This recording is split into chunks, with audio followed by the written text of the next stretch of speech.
Hi guys, welcome back to my channel. Today is March 23rd, 2024. I'm here to talk about the prophetic dream that was given to me on March 10 at 10:45 a.m. I'm sorry for not posting anymore. I've been so preoccupied. A lot of things has been happening in our lives, so sorry for that. Anyway, I'm just gonna dig into the prophetic dream. So here it goes.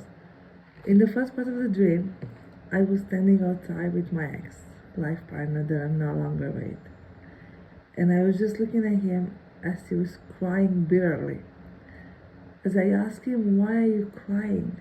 he won't tell me. At this point, except that I see his tears falling down his cheek as it turned into a river, coming down on his face, non-stop. Like I said, a flood of river made out of his tear was piling on the floor. I can see them as they turn into a big pile. As I ask him again, "What's bothering you?" That you can stop crying, and you are not telling me. Whatever it is that's going on, it's gonna be okay. And you should stop crying. It's okay. Then after that, I woke up from the dream. So that was it for the dream. The translation of the dream. The meaning of the dream is this: tears often symbolize deep emotions in a spiritual yearning. Crying in a dream can be seen as a language of the soul, expressing the innerest desires, struggling and prayers in an individual. As Psalm 56 verse 8 says, "You keep all my sorrows." As Psalm 56 verse 8 says again, "You know how troubled I am. You have kept a record of my tears. Aren't they listed in your book?" Translation of the Psalm 56 verse 8 says, "You keep track of all of my sorrow. You have collected all my tears in the bottle. You have recorded each and every one in your book. You kept track of my every toss and turn throughout the sleepless night. Each tear entered into your ledge, each year written in your book." Psalm 30 verse 5 says, "Weeping may endure for night, but joy comes in the morning." There is a divine crying that covers the tears of sorrow and mourning.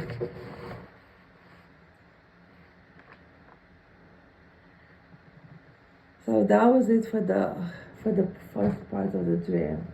Now the second part of the dream, which was given to me on March 10 at 10:45. And here it goes. In the second part of the dream, I was out with my daughter. It was evening. She asked me where we're going. So I said to her, "We're going for a walk." As we started walking, I looked at her as she was wearing a blue jeans skirt with a white Crocs on her feet and a white top. "I'm going to meet with my friend," she said. So next thing I know, I looked around and she's gone. And so now I am all alone, looking around, walking, wondering. And when all of a sudden I look up, and then I saw angels flying and falling from the sky. I reached for my phone and I took a picture, just in case nobody believes that when you tell them, so I can prove to the people that I'm not some crazy woman. So I did, took pictures, and then I said to myself, and now I have proof. Since I have proof, I can keep looking in the sky. And then I start seeing a lot of them falling and flying from the sky.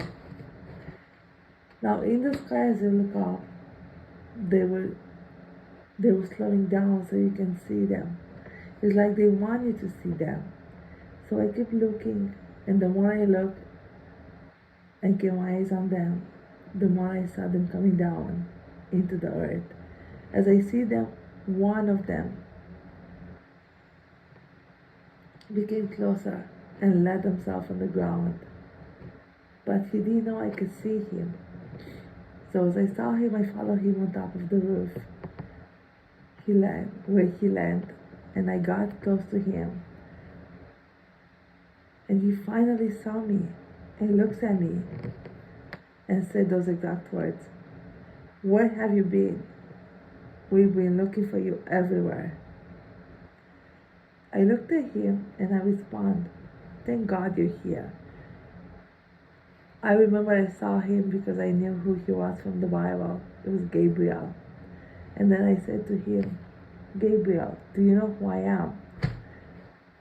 As I asked him that, and I told him my name, that my name is Gabriela, he responds and says to me, I know who you are.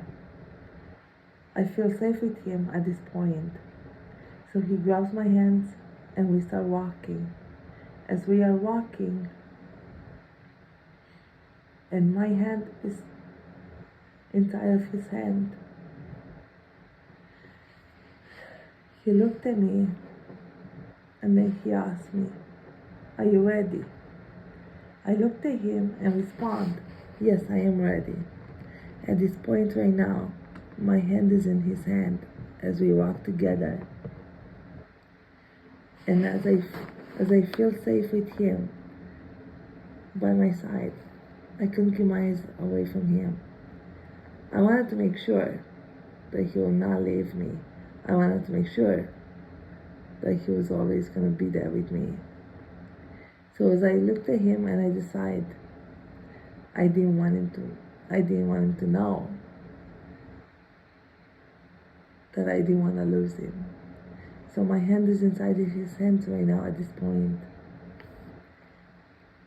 As I have told you before, and I'm telling you again, when your hand is in touch with the other hand, you felt close and you feel safe. Him too. So now, we look as we walk.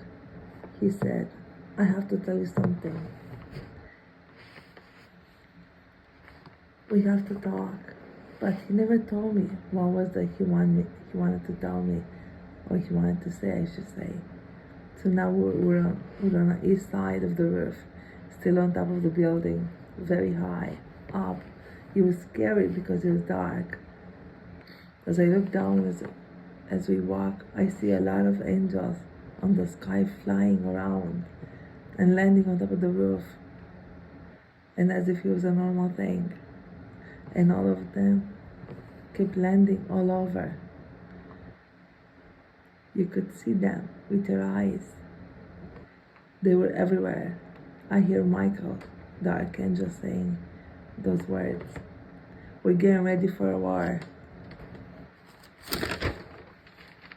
And humanity is not even ready for what's coming to them. They don't have a clue. As I hear this, I looked at him as I held Gabriel's hand. He looked at me and he nudged down by lifting his eyebrows from the floor as he looked at me and said yes. From his eyes I realized that he meant what is coming. So as those words come, it's true, what is coming. I didn't respond, I just looked at him, and then I looked in front of me. My ex was there, with a lot of guys sitting on the ground floor, walking and talking. As they were walking, with their eyes, not with the body was still stunned, but their eyes are walking everywhere, looking to see left and right what's happening. As they were sitting on the concrete, he was wearing gray pants, like the track pants, like the sports one, with a white sneaker. I saw the logo. It says Nike. One of them with the red top, with the white laces.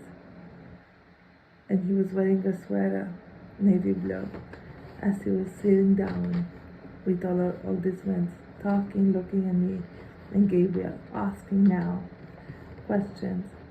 Who are you? And why are you holding her hand? How do you know her? How do you know them? Gabriel looked at him firmly and responded, "You still don't know who she is, and you still don't know how much she brought to the table in front of your eyes. You choose not to see it, and you'll never know who she really was. And now it's too late, because war is coming, and you'll never see her again. She has to come home. We have to go now." Mike looks at me and him, and I can see how confused he was at this point. And he had tears in his eyes, wondering what will happen next in the life to come before his eyes, and how it's going to end. And so after that, I woke up from the dream.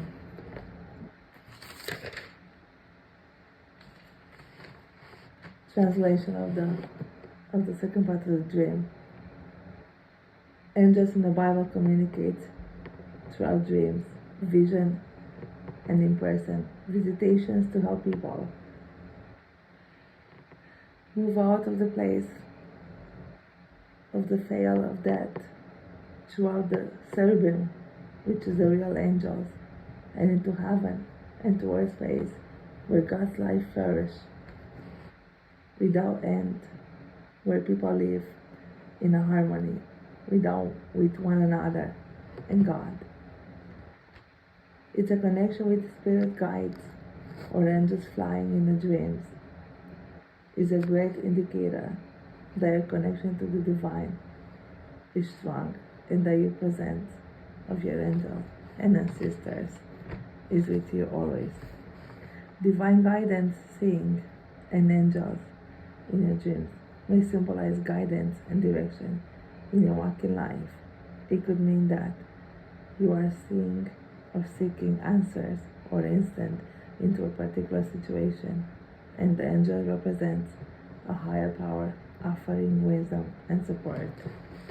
Genesis 28, verse 12, ESV. And he dreamed, and behold, there was a ladder set up on the earth, and the top of it reached to heaven, and behold, the angel of God were ascending and descending on it. Jacob, Genesis 28, verse 12. Jacob has fled. He's having a Canaan boat to escape the wrath of his brother Israel. Genesis 27:41. And to find a wife among his people in Mesopotamia. Daniel 10, verse 20 to 21. I tell us that angels arrives are fighting in the spiritual realm. Then he said, "Do you know why I have come to you? And now I must return to fight with the prince of Persia. And when I have gone forth, indeed the prince of Greece will come. There is no one to help me except Michael, Israel's guardian angel. He is responsible for helping and defending me. And what I am now going to tell you is true." So guys, that's all I have. Take care, stay blessed, stay in prayer. Know that God loves you. I love you with the love of God. Pray that He'll go before you and behind you. Pray that He'll lead you in the purpose for your life. And you'll know if this resonates with you, because it will resonate in your spirit more than with anyone else. Stay blessed. Peace and love. Bye guys.